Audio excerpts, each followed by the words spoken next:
Comme vous le savez, nous sommes en démocratie. Enfin, il paraît. La démocratie est une très belle idéologie. Mais est-ce que cela correspond à la réalité?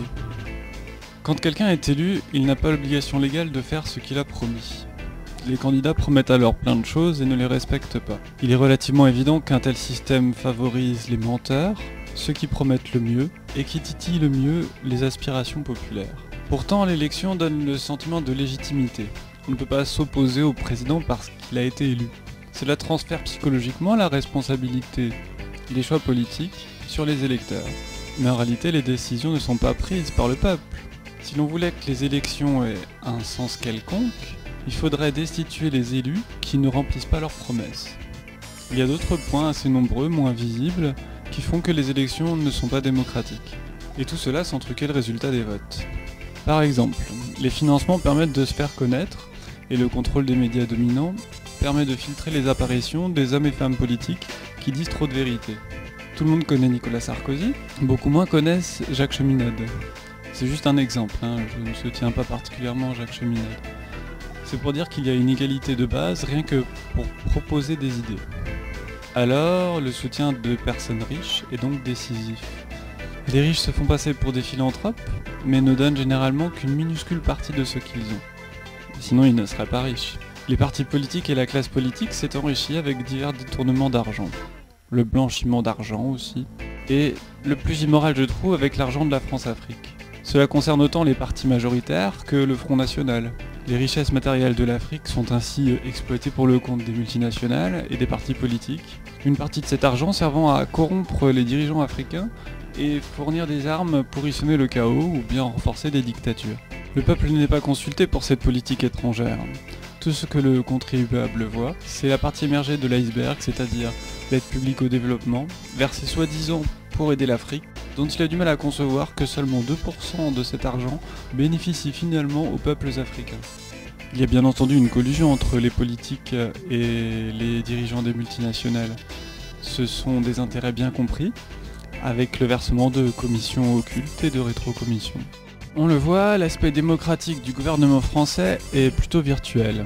Et on peut sans doute appliquer une partie de ces analyses aux autres gouvernements des pays dits développés. Mais il ne faudrait pas pour autant oublier les multinationales qui en soi constituent des bulles économiques à l'intérieur de l'économie mondiale. Le fonctionnement des grandes entreprises est bien entendu hiérarchique. Il n'y a aucune élection, ou presque.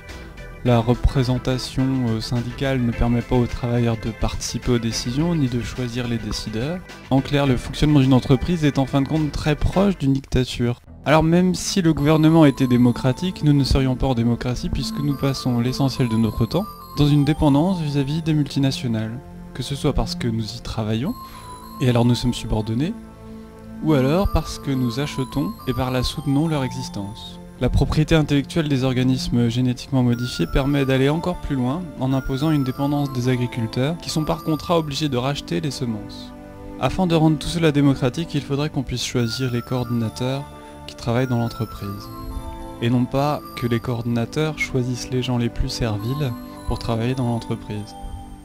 On pourrait même organiser des référendums réguliers à l'intérieur des entreprises. Mais il faudrait y inclure les sujets stratégiques, pas limité à des consultations pour des détails. En fait, la problématique démocratique est la même au sein de l'entreprise qu'au niveau du gouvernement. L'analogie entre pays et entreprise peut aller plus loin, étant donné que d'une certaine façon, une entreprise est un régime bolchevique, puisque les échanges ne suivent pas la loi du marché mais une économie planifiée. Le fonctionnement de l'État n'est pas démocratique étant donné le biais des élections, le fonctionnement des multinationales n'est pas démocratique non plus, et les autres agents sont mis à genoux par les deux premiers. La démocratie est donc virtuelle.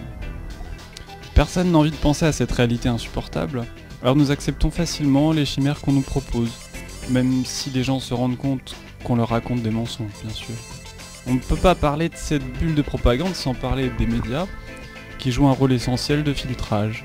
La télévision est comme une fenêtre sur la réalité, mais une fenêtre qui parle, et qui nous dit comment nous devons interpréter ce que l'on voit. Notre liberté de penser est donc aussi remise en question.